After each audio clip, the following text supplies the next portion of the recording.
Hello friends, ਸਤਿ ਸ਼੍ਰੀ ਅਕਾਲ ਸਾਰਿਆਂ ਨੂੰ। ਦੀਪ ਸਟੱਡੀ ਕਾਰਨਰ ਵਿੱਚ ਤੁਹਾਡਾ ਸਾਰਿਆਂ ਦਾ ਸਵਾਗਤ ਹੈ।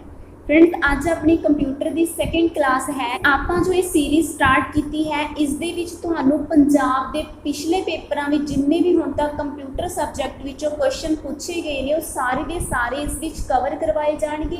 ਐਂਡ ਤੁਹਾਡੇ ਆਉਣ ਵਾਲੇ ਹਰ ਐਗਜ਼ਾਮ ਦੇ ਲਈ ਕੰਪਿਊਟਰ ਦੇ ਪੋਰਸ਼ਨ ਵਿੱਚੋਂ ਜੋ ਵੀ ਕੁਐਸਚਨ ਇੰਪੋਰਟੈਂਟ ਬਣਦੇ ਨੇ, ਉਹ ਵੀ ਤੁਹਾਡੇ ਨਾਲ ਦੇ ਨਾਲ ਡਿਸਕਸ ਕੀਤੇ ਜਾਣਗੇ। सो ज़्यादा देरी ना करते हुए आप अज की क्लास को स्टार्ट करते हैं। फुल फॉर्म ऑफ ALU की तुसी फुल फॉर्म दसनी है। इन्हां विचों किहड़ी आ? चार ऑप्शन तुहाडे अगे ने। Array logic unit, arithmetic logic unit, application logic unit and applied logic unit. इन्हां विचों किहड़ा ऑप्शन सही आ? इसका राइट आंसर है arithmetic logic unit. Second option इधर राइट होगा।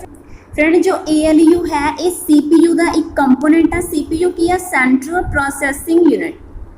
सेंट्रल प्रोसैसिंग यूनिट जिसनों कंप्यूटर का ब्रेन कहा जाता है। एक माइक्रोचिप होंदी है, इसनों माइक्रो प्रोसैसर भी कहा जाता है। तुसीं याद रखनिया गल्लां। अते जो ALU है ये CPU का कंपोनेंट है। इसदा मेन काम की हुंदा? कंट्रोल यूनिट होंदी है अपने कोल, एक होंदी है ALU। अगर आप देखिए जो कंप्यूटर मशीन है, इसका जो साइकिल है किस तरीके नाल चलदा, जो मशीन का साइकिल है किस तरीके नाल चलदा, इस दे विच एक कंट्रोल यूनिट होंदी है जिन्हों आप CU लिख सकते हैं। अरिथमैटिक एंड लॉजिकल यूनिट भी होंदी है इसके अंदर। इस तो इलावा इस दे विच की हुंदा? एक मेन मैमरी कह लो या स्टोरेज यूनिट कह लो, अपनी मेन मैमरी इत्थे हुंदी आ। सब तो पहले की हुंदा, जो यूजर कोई इनपुट दिंदा वा, वो इनपुट कित्थे चले जाती है? इनपुट चले जाती है अपनी मेन मैमरी दे विच। इनपुट कित्थे हुंदी है अपनी सारी? वो मेन मैमरी दे विच जाती है इनपुट यूनिट के थ्रू। CPU ने काम जो प्रोसैसिंग हुंदी है किस तरीके नाल होगी? सब तो पहले कौन काम करूगा? पहले मेन मैमरी दे विचों जो इंस्ट्रक्शनस आ, जो डेटा दिता यूजर ने, उन्हां इंस्ट्रक्शन नूं फैच किया जाता कि करन नूं सानूं मिलिया की आ। जो काम असी कंप्यूटर तो करवाना है, CPU तो करवाना वा, वो यूजर द्वारा दिता जाता इनपुट यूनिट के थ्रू। और वो इनपुट कित्थे चले जाती है? मेन मैमरी विच चले जाती है। सब तो पहले काम की हुंदा आ? इंस्ट्रक्शन नूं फैच किया जाता। Fetch the instructions from memory. Memory विचों पहला इंस्ट्रक्शनस नूं फैच किया जाता है किस दे द्वारा? कंट्रोल यूनिट के द्वारा। ये अपना पहला काम हो गया। फिर कंट्रोल यूनिट का काम की हुंदा कि जो इंस्ट्रक्शंस आईयां उसनूं डीकोड करके उसनूं सिग्नल की फॉर्म दे विच कन्वर्ट कर दिता जाता अते उसनूं कंट्रोल सिग्नल नूं भेजिया जाता किस दे कोल? अरिथमैटिक एंड लॉजिकल यूनिट दे कोल। जो भी डिकोडिंग हुंदी है इंस्ट्रक्शन दी, वो कंट्रोल यूनिट दे कोलों हुंदी है अते वो सेंड कित्थे हुंदी है? अरिथमैटिक एंड लॉजिकल यूनिट दे कोल चले जाती है। अरिथमैटिक एंड लॉजिकल यूनिट यानी कि ALU का काम की होंदा? जिन्ने भी अरिथमैटिक ऑपरेशन ने, लाइक माइनस, डिवीजन, मल्टीप्लिकेशन, इस तो इलावा जिन्हें भी कंपैरिजन, जो बुलियन ऑपरेशन होंगे जिन्हें एंड और नॉट एंड, इस तो इलावा जो कंपैरिजन ने less than, greater than, equal to, ये सारे ऑपरेशन जो कितने परफॉर्म किए जाते हैं ALU दे कोल। उस तो बाद जो रिजल्ट होंदा प्रोसैसिंग का, रिजल्ट वापस कितने चले जाता है? मेन मैमरी को चलिया जाता वा। सो अपन कह सकते हैं जो अरिथमैटिक लॉजिकल यूनिट है, ALU है एंड CU है, ये CPU दे ही कंपोनेंट होंगे ने। इस तो इलावा जो मेन मैमरी है ये भी CPU का कंपोनेंट है एंड CPU नूं ब्रेन ऑफ कंप्यूटर कहा जाता। इस तो इलावा इसनूं प्रोसैसर भी कहा जाता। एक माइक्रोचिप होंदी है, एक माइक्रो प्रोसैसर होंदी है। ये भी गल्लां तुसीं याद रखना। पटवारी के पेपर विच क्वेश्चन पूछा गया सी कि जो कंप्यूटर का ब्रेन किसनूं कहा जाता? माइक्रो प्रोसैसर नूं कहा जाता, CPU नूं कहा जाता। जिन्ने भी कंट्रोल सिग्नल ने, जो कंट्रोल यूनिट है फ्रेंड, ये वाली देखो, जो कंट्रोल यूनिट आ इसनों ब्रेन कहते हैं कंप्यूटर का। इसका काम की हुंदा? कंप्यूटर के इनसाइड जिन्ना भी हार्डवेयर आ उसनों कंट्रोल करना कि कंप्यूटर के इनसाइड की चीज़ां हो रही ने, उन्हां सारियां चीज़ों कंट्रोल करता। जिहड़ी भी डिसीजन मेकिंग आ सारी किस द्वारा की जाती है? कंट्रोल यूनिट द्वारा की जाती है। एंड जो इंस्ट्रक्शन आ, जरूरी तो नहीं गा कि जो आप एक इंस्ट्रक्शन कंप्यूटर नूं दिंदे आ, कंप्यूटर के कोल प्रोसैसिंग के लिए एक तो ज़्यादा इंस्ट्रक्शनस होंदियां, मोर दैन वन इंस्ट्रक्शनस नहीं तो उन्होंने इंस्ट्रक्शन को सीक्वेंस वाइज लगाना, जो पहली इंस्ट्रक्शनस आई है फिर सैकेंड थर्ड फोर्थ ऐदा ही एक आर्डर वाइज इंस्ट्रक्शन को अरेंज करना, सीक्वेंसिंग कौन करता, वो कंट्रोल यूनिट करती है। जो साडी सी कंट्रोल यूनिट होंदी है इन्हें सारा सीक्वेंसिंग का काम करना, तो ALU ने तो जस्ट उसकी प्रोसैसिंग करनी है, सीक्वेंसिंग का काम ALU नहीं करती, ये भी गल तुसीं याद रखनी है। नैक्सट क्वेश्चन है द वर्ड रैप फीचर। जो वर्ड रैप फीचर है इस दे बारे 4 लाइन्स दित्तियां गईयां तुहाडे कि तुसीं दसना इन्हां विचों किहड़ी स्टेटमेंट सही है। कि जो वर्ड रैप फीचर है इस दे नाल हुंदा की आ, automatically move text to next line when necessary, allow you to type over the text is the short horizontal line indicating the end of document, saves the document automatically। पहले statement के according किया कि जो text है automatically next अपने आप next line में चला जाता इस फीचर के नाल, जां फिर इस दे नाल असीं टैक्स्ट के उपर टाइप कर सकते हैं, जां फिर इस दे नाल ये इंडीकेट करता कि डॉक्यूमेंट का एंड आ गया, जां फिर इस दे नाल जो डॉक्यूमेंट अपने आप सेव हो जाता। किहड़ी स्टेटमेंट इस दे विचों सही है? इसका राइट आंसर है ऑप्शन नंबर 1। फ्रेंड जो वर्ड रैप फीचर होंदा है मोस्टली जो टैक्स्ट एडिटर होंगे लाइक वर्ड पैड हो गया, नोट पैड हो गया, MS वर्ड हो गया, इस इन्हां विच देखण नूं मिलदा आपां नूं वर्ड रैप का फीचर। इसनूं आपां एक एग्जाम्पल के थ्रू समझते हैं। इस दे विच हुंदा की आ, ये साडी टैक्सट एडिटर की स्क्रीन आ, इहदे विच असीं कोई टैक्सट टाइप किया, सपोज करो असीं टाइप किया this is the example of, देखो इत्थे ऑफ आ गया, इस तो बाद की अपना बॉर्डर शुरू हो जाता। ठीक है, सपोज करो मैं इन्नी लाइन लिखी, उस तो बाद मैं कंप्यूटर के विच जाके वर्ड रैप का फीचर है उसनूं ऑन कर देना, तो ऑन करन दे नाल साडा जो वर्ड रैप का मोड है इनेबल हो जाऊगा, तो उस दे नाल की होगा। हुण अगर असीं स्क्रीन नूं श्रिंक करांगे, अगर स्क्रीन नूं असीं इन्ना श्रिंक करता तो की होगा, जो साडा वर्ड है उन्हें फोल्ड होके जिथों बॉर्डर स्टार्ट हुंदा वा उत्थों अगे चले जाना, तो साडी स्क्रीन के ऊपर किस तरीके ना टैक्स्ट लिख के आऊगा दिस इज़ दी एग्जाम्पल। उन्हें पूरा नहीं आ रहा तो एग्जाम्पल वर्ड किधर आ जाना, next word this is the example of, जो भी आप लिखिए इदा आ जाऊगा। वर्ड रैप का जो फीचर है तो पिक्चर टूल के अंदर मिल जाऊगा, जो पिक्चर टूल होंदी है उसके अंदर ये फीचर होंदा। पिक्चर टूल दे विच जाके जो पिक्चर का एक फॉर्मेट है जां उहदी शेप है उसनूं तुसीं सिलैक्ट करोगे, उस तो बाद तुहाडे कोल ऑप्शन आऊगा सिलैक्ट अरेंज। सिलैक्ट अरेंज तो बाद ऑप्शन की आवेगा तुहाडे कोल रैप टैक्स्ट, इस तो बाद ऑप्शन आवेगा रैप टैक्स्ट, तुसीं इहनूं सिलैक्ट कर लेना, तुहाडे कोल रैप जो फीचर है टैक्स्ट को रैप करने का, वर्ड को रैप करने का फीचर तुहाडा ऑन हो जाएगा। This is not a valid email ID। इस दे विच तुसीं दसना कि इन्हां विचों 4 ऑप्शन दे विचों किहड़ा ऑप्शन जो सही नहीं है।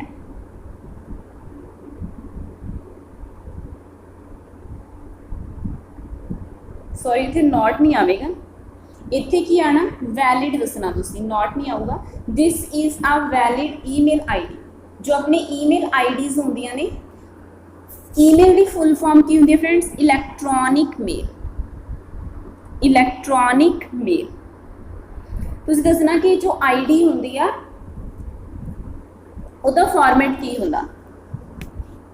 इहदे विच देखो पहला तुसीं समझो कि ID दे विच आपां मेन चीज़ लिख देखी है, एक तो हुंदा अपने यूजर नेम हुंदा, एक अपना की हुंदा डोमेन नेम हुंदा।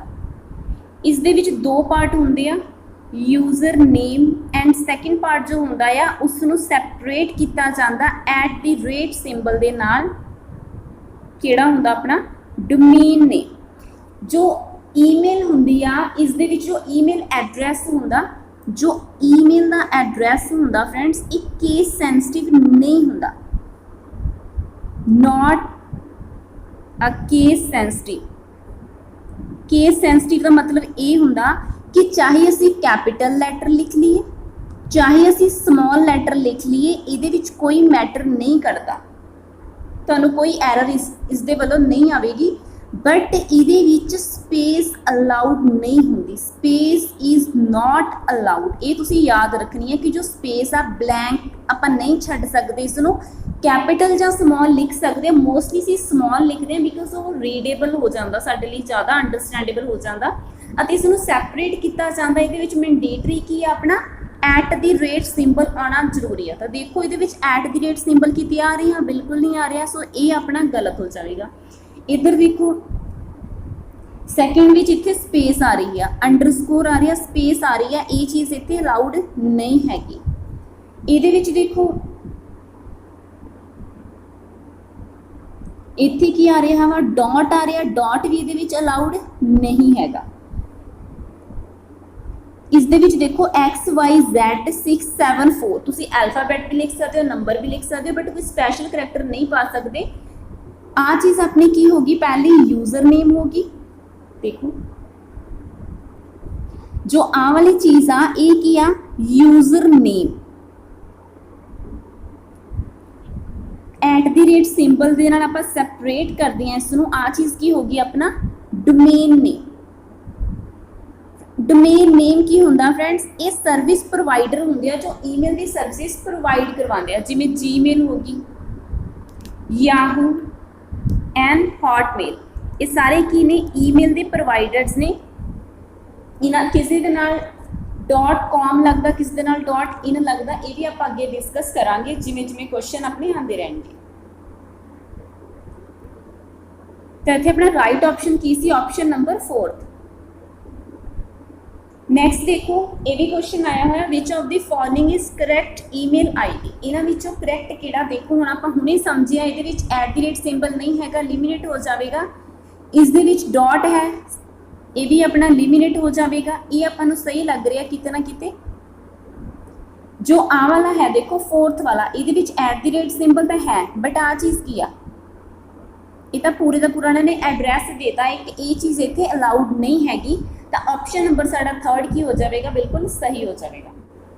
नैक्सट है विच symbol separate two parts of email address. आपां हुणे हुणे डिस्कस किया कि किहड़ा सिंबल है जो ईमेल एड्रैस के दो पार्ट्स को सैपरेट करदा। एट दी रेट एक हुंदा यूजर नेम एंड एक हुंदा डोमेन नेम। एक केस सेंसिटिव नहीं होंगे, बट इन्हां विच space and special character allowed नहीं होंगे। An email account includes a storage area often called an. एक ईमेल के अकाउंट दे विच की हुंदा, एक स्टोरेज एरिया हुंदा, उसनूं की कहने आपां, जिसनूं अटैचमेंट कहा जाता, उसनूं हाइपरलिंक कहा जाता, मेल बॉक्स जां फिर IP एड्रैस कहा जाता।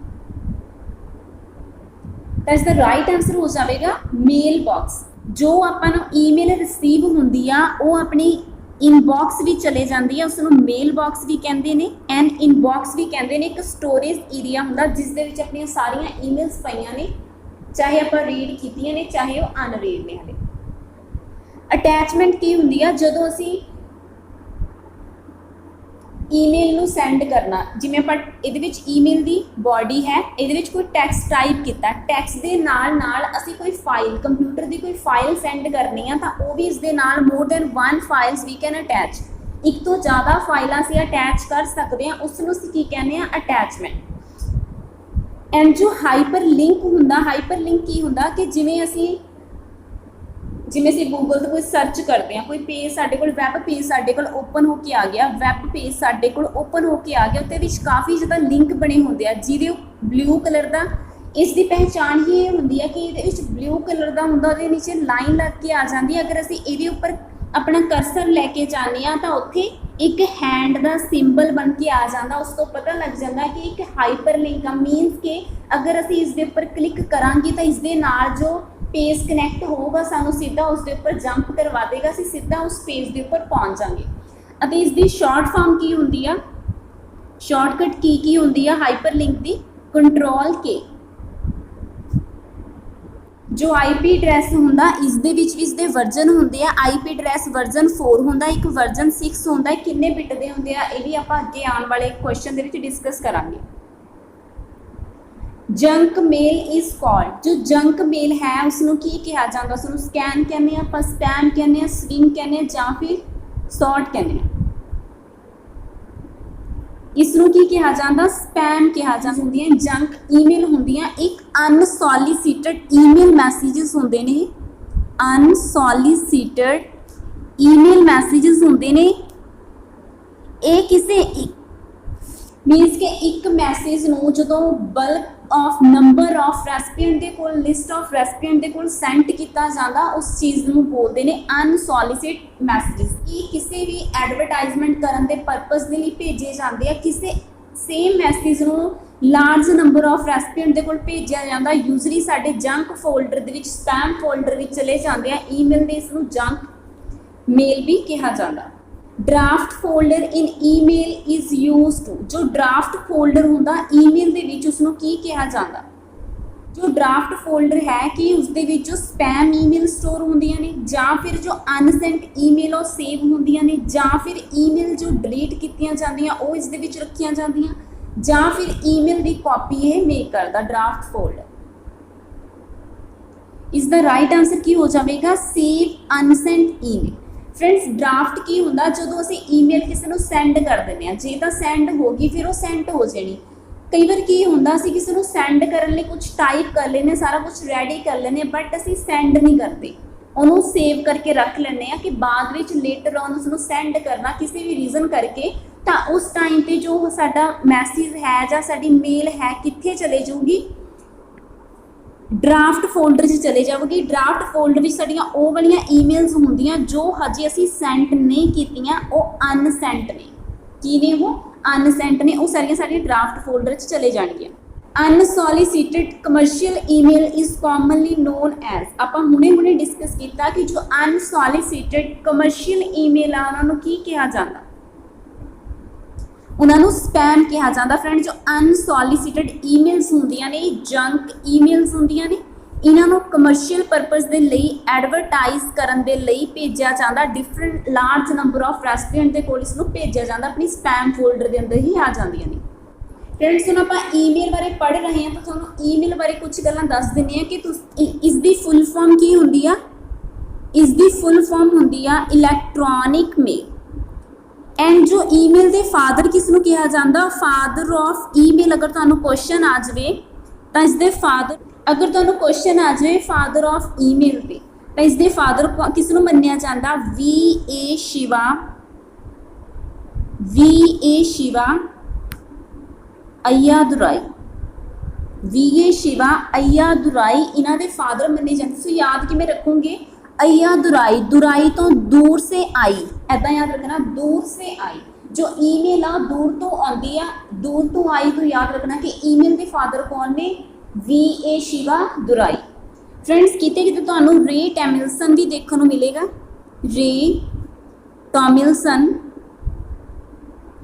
इन्हां ने ईमेल को इन्वेंट नहीं किया सी एक्चुअल दे विच इन्हां ने सब तो पहली जो ईमेल सी ईमेल भी नहीं सी एक टैक्सट मैसेज सी जो खुद नूं अपने आप नूं सेंड किया सी 1971 विच बट जो आपां एट प्रेजेंट जो ईमेल सिस्टम देख रहे हैं जिसने एक मैनुअल मेल सिस्टम नूं जिस तरीके नाल एक ऑर्गेनाइजेशन के अंदर मेल सेंड की जाती सी बट एक प्रिंटड फॉर्म दे विच सेंड की जाती सी उस मैनुअल फॉर्म ऑफ जो मेल सिस्टम नूं रिप्लेस किया एक electronic form of male system के नाल जिसनूं आपां ईमेल कहते हैं। इसनूं इन्वेंट किसने किया सी शिवा अय्यादुराई ने कदों इन्वेंट किया सी इसनूं 1978 विच। फ्रेंड उस टाइम ते ही 14 ईयर दे सी सिर्फ 14 साल दे सी। तो बाद जो इन्हां दा सॉफ्टवेयर रेडी हो गया उस तो बाद इन्होंने 1978 दे विच इसनूं इन्वेंट किया बट इसनूं अपना कॉपीराइट कदों करवाया इस सॉफ्टवेयर के उपर 30 अगस्त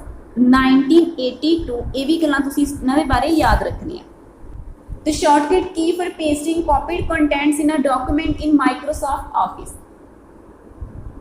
Microsoft Office के अंदर जो असी कंटेंट नूं अगर कॉपी कर लिया सपोज करो असी कंटेंट ते कुछ भी लिखा होया सी उसनूं कॉपी कर लिया उस तो बाद जो उन्होंने पेस्ट करना उहदे लई शॉर्टकट की किहड़ी इन्हां विचों तुसीं उसका आंसर दसना। इसका राइट आंसर है control we. Friends control we के नाल असीं पेस्ट करते हैं। अगर शॉर्टकट कमांड पूछी जाए कॉपी करन दी तो हैगी कंट्रोल सी दे नाल असीं कॉपी करते हैं कंट्रोल एस दे नाल की करते हैं असीं सेव करते हैं।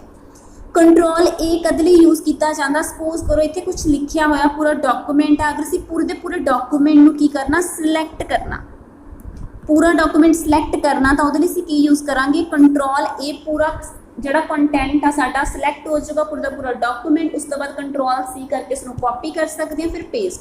फ्रेंड्स एक क्वेश्चन ये भी आउंदा हुंदा कि जदों असीं कंट्रोल करदे हां जां अगर कट पुछया जावे तो उहदे लई कमांड की है control x, control plus x. जदों असीं कॉपी करते हैं जां कट करते हैं तो उस टाइम ते पेस्ट करन तो पहला वो जो कंटेंट है कित्थे स्टोर हुंदा उन्ने टाइम दे लई, जिन्ने टाइम दे विच उसनूं पेस्ट नहीं कर दिंदे तां वो साडा कंटेंट स्टोर हुंदा फ्रेंड्स क्लिप बोर्ड दे उपर। ये भी तुसीं याद रखना, क्लिप बोर्ड की हुंदा एक टैंपरेरी स्टोरेज एरिया हुंदा, टैंपरेरी स्टोरेज हुंदी आ। अगर कोई ये चीज़ देखो cut and copy they which difference किया, कट एंड कॉपी, कॉपी दे लई असीं कंट्रोल सी यूज़ करते हैं, कट दे लई असीं कंट्रोल एक्स यूज़ करते हैं। कट कॉपी दे विच की हुंदा कि अगर साडा कुछ ए बी सी कुछ लिखिया होया असीं इत्थे पेस्ट करना है, साडी फाइल नंबर 1 है, फाइल नंबर 2 है, इहदे विच असीं स्टोर करना इहनूं। अगर असीं तो कॉपी करांगे तो साडा कॉपी किया हुआ कंटेंट ए बी सी साडी फाइल नंबर 2 च चले जाएगा, साडे कोलों सेम कंटेंट वालियां 2 फाइल्स बन जाएगियां। We have 2 files with same content. But इस केस विच की हुंदा, कट विच की हुंदा कि अगर साडे कोल फाइल नंबर 1 है एंड फाइल नंबर 2 है, इहदे विच साडे कोल ए बी सी कोई कंटेंट लिखिया होया साडा ए बी सी, अगर इस कंटेंट नूं इत्थों असीं कट कर लांगे मीनस के साडा कंटेंट जो पेस्ट करना तो ए बी सी इत्थे आ जाएगा, जो आ वाली F1 फाइल आ इत्थों की हो जाएगी ब्लैंक हो जाएगी, इत्थों जो कंटेंट है वो रेज हो जाएगा। ये इहदे विच डिफरेंस है, तुसीं इस बारे याद रखना। अज दे लई फ्रेंड्स इन्ना ही, होप करती हूँ तुहानूं ये क्वेश्चन चंगी तरीके नाल समझ आ रहे होणगे। अगर तुहानूं वीडियो अच्छी लगी तो इसनूं लाइक करना, शेयर करना एंड चैनल नूं सबसक्राइब भी कर लेना। नैक्सट वीडियो विच मैं ट्राई करांगी ज़्यादा क्वेश्चनस नूं ऐड करन दी। मिलते हैं आपां किसी नैक्सट वीडियो के अंदर। Thank you for watching.